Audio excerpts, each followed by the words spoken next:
des mesures avaient été prises il y a seulement quelques jours et qui portaient sur la fermeture de tous les établissements d'enseignement supérieur à compter du mardi 15 décembre 2020 jusqu'au 4 janvier inclusivement.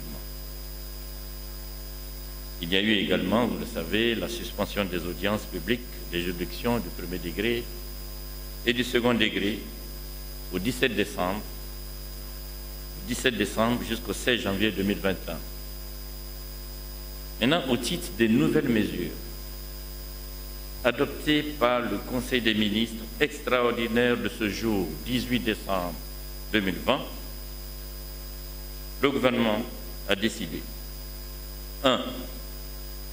L'état d'urgence est adopté. Ce vendredi 18 décembre 2020 et pour une durée de 10 jours. Un décret portant sur l'état d'alerte sanitaire couvrant une période de 6 mois à compter du 18 décembre est en cours d'adoption. 3. La suspension des festivals et spectacles culturels pour une durée de 2 semaines à compter de ce vendredi 18 décembre 2020. 4.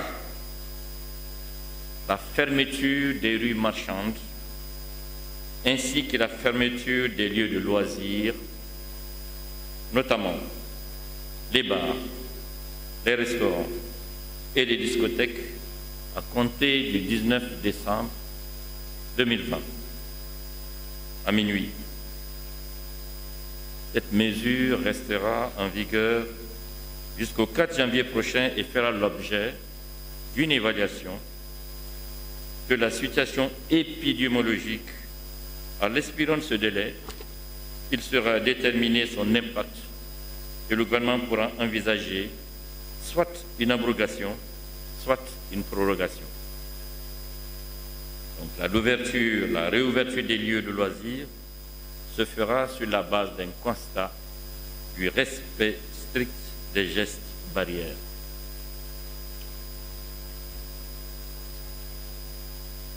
La 5e mesure, c'est la fermeture de tous les établissements privés et publics d'enseignement primaire et secondaire jusqu'au 10 janvier. La 6e mesure, c'est la limitation des rassemblements à 50 personnes au plus. Cette limitation porte sur tout type de rassemblement, notamment les cérémonies de mariage, de baptême et de funérailles. Les comités de veille, de sensibilisation, de suivi des gestes barrières seront mobilisés pour accompagner dans l'application cette mesure, mais déjà en vigueur. Et la dernière mesure, c'est le renforcement des contrôles aux frontières aériennes et terrestres du pays.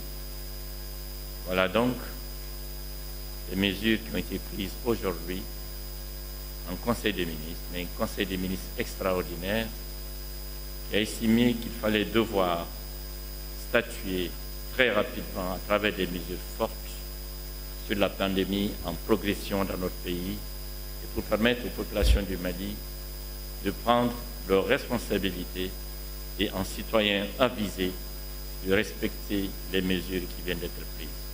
Voilà ce que j'avais à dire.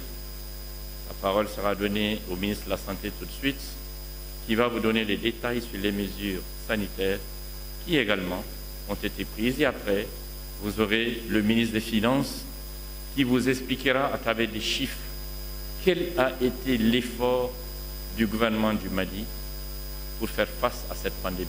Et vous comprendrez qu'il s'agit d'efforts financiers énormes.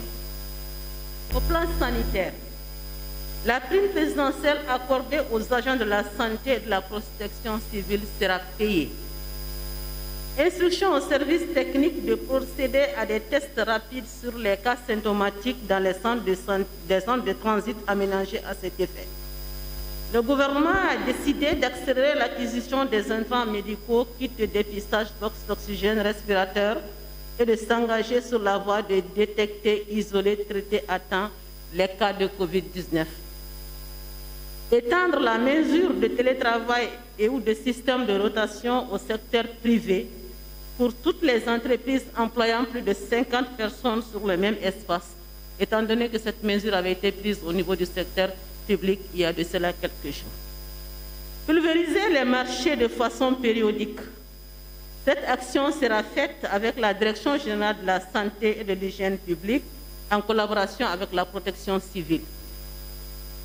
Le gouvernement a décidé d'accroître son assistance aux organisations de la société civile dans leur effort de lutte contre la Covid-19. Aussi, assurer une plus grande implication des légitimités traditionnelles et religieuses, les leaders d'opinion, les collectivités territoriales, ainsi que la société civile dans les campagnes de sensibilisation à travers la mise en place, sous l'égide de la primature, d'un groupe multi-acteurs.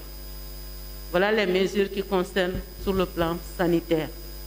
Mon collègue des finances vous parlera des mesures d'accompagnement.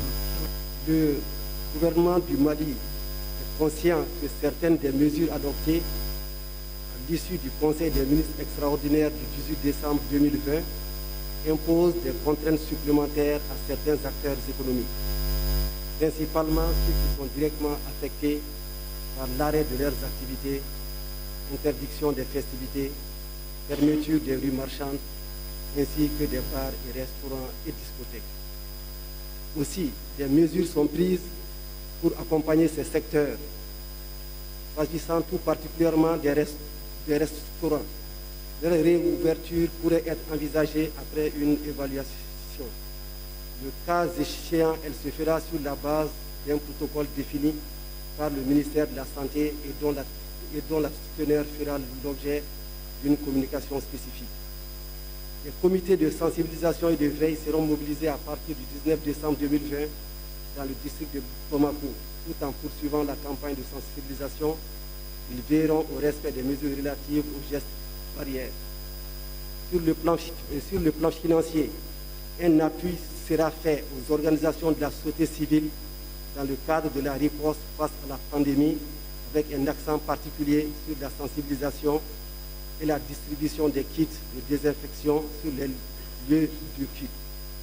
Je voulais aussi rappeler que depuis le début de cette pandémie, le gouvernement n'a cessé de ménager les efforts pour pouvoir intervenir et appuyer tous les acteurs qui sont affectés. C'est ainsi que le gouvernement a mis dans le budget 2020 un montant de 214 milliards pour faire face à cette pandémie. Ce budget de 214 milliards a été exécuté à hauteur de 140 milliards à la date d'aujourd'hui. Et nous pouvons rappeler qu'il y a eu des distributions de dons à travers le commissariat à la sécurité alimentaire pour 166 milliards de francs CFA, les dons en faveur de EDM et de SOMAGEP pour pouvoir permettre aux familles les plus touchées de ne pas payer les factures au-dessous d'un certain seuil. La TVA également sur les factures d'eau et d'électricité également a été payée. De même, on a mis en place un filet social de 100 milliards, dont 33 milliards et 750 millions ont été à la date d'aujourd'hui entièrement payés à travers la société Djigisemeiri. Et à partir de maintenant, nous avons envisagé de poursuivre cette action avec un montant de 66 milliards de francs CFA. Dans le même temps, on avait appuyé la SOMAGEP avec 15 milliards de francs CFA pour lui permettre d'assurer les investissements complémentaires nécessaires à la poursuite de ces actions. Nous avons inscrit donc au budget de 2021 un montant de 7 milliards 500 pour l'accompagnement de SOMAGEP, un montant de 66 milliards pour l'accompagnement du filet social, un montant de 72 milliards concernant la santé, ce qui va concerner notamment tout ce qui est paiement de crime, comme elle vient de l'indiquer, la crime avait été annoncée, le décret a été adopté et le paiement va se faire d'ici la fin décembre. Nous avons également envisagé des mesures pour permettre d'amortir fiscalement le poids de la Covid sur les entreprises qui sont impactées. C'est ainsi que par le passé, on avait adopté des mesures de remise de pénalités d'impôts sur toutes les entreprises affectées à hauteur de 50%. Cette mesure a été remontée à 100% pour toutes les pénalités concernant les entreprises des secteurs de l'hôtellerie, du transport, du tourisme, les bars, les discothèques, toutes les entreprises qui seront directement impactées par la Covid. Cette mesure sera ramenée à 75% pour toutes les entreprises qui ont des pénalités à payer. Dans le même temps, d'autres mesures fiscaux ont été adoptées, notamment les montants restants à récupérer au titre des droits simples issus des dépôts de déclaration et ou de contrôles fiscaux pourront faire l'objet de moratoires de paiement sur une durée pouvant aller jusqu'à 6 mois. Dans le même temps, pour pouvoir toujours conforter les acteurs culturels affectés par la pandémie, le gouvernement a décidé d'accorder une subvention de 1 milliard de francs CFA à ces entreprises. Donc, voilà les quelques mesures que le gouvernement a adoptées pour pouvoir accompagner les entreprises.